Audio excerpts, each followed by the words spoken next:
अपने सुन रहा छी अन्नू रिकॉर्डिंग स्टूडियो के शानदार प्रस्तुति।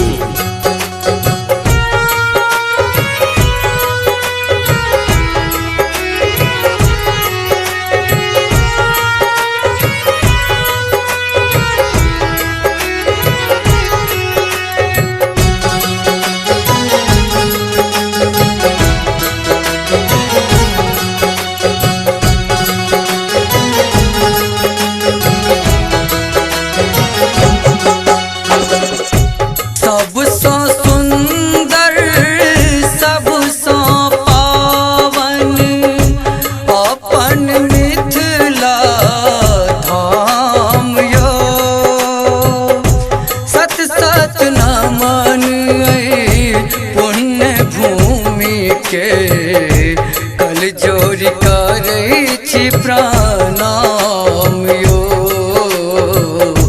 सत सत नमन पुण्य भूमि के। कल जोरी करे छी प्रणाम यो, कल जोरी करे छी प्रणाम यो।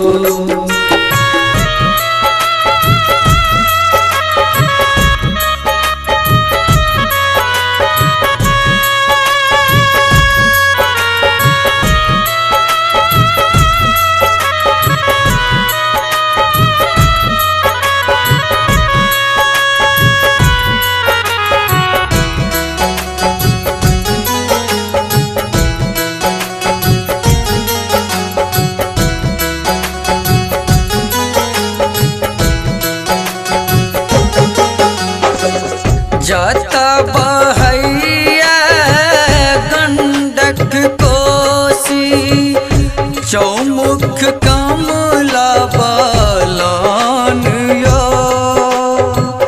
पान मखानक स्वाद भेटैया, पाग हमर पहचान यो। पान मखानक स्वाद भेटैया, पाग हमर पहचान यो।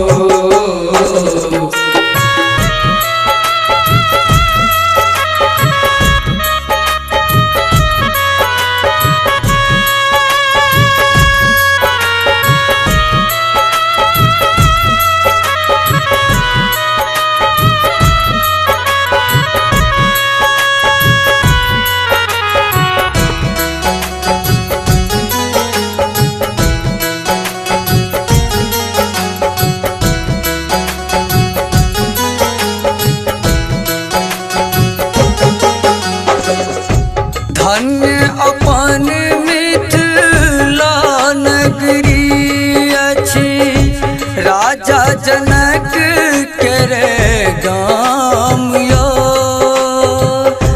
बहिन सिया के बर बनेला, पाहुन अपन श्री राम यो। बहिन सिया के बर बनेला, पाहुन अपन श्री राम यो।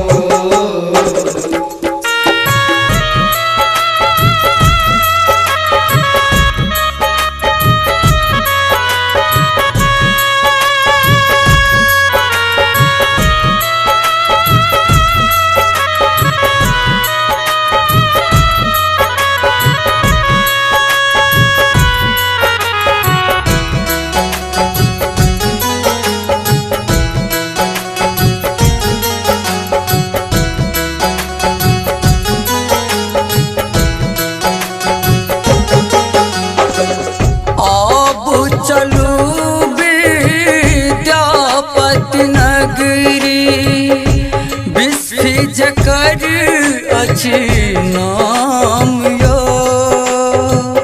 जता महादेव उगना बनिएला, बढ़ौलथ मित्र मिथिलाक मानियो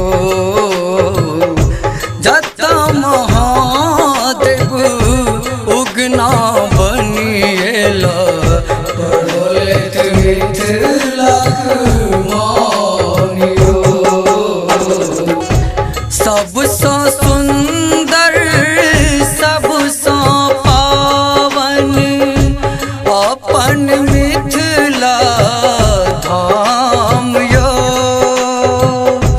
सत सत नमन पुण्य भूमि के कल जोरी करै छी प्रणाम यो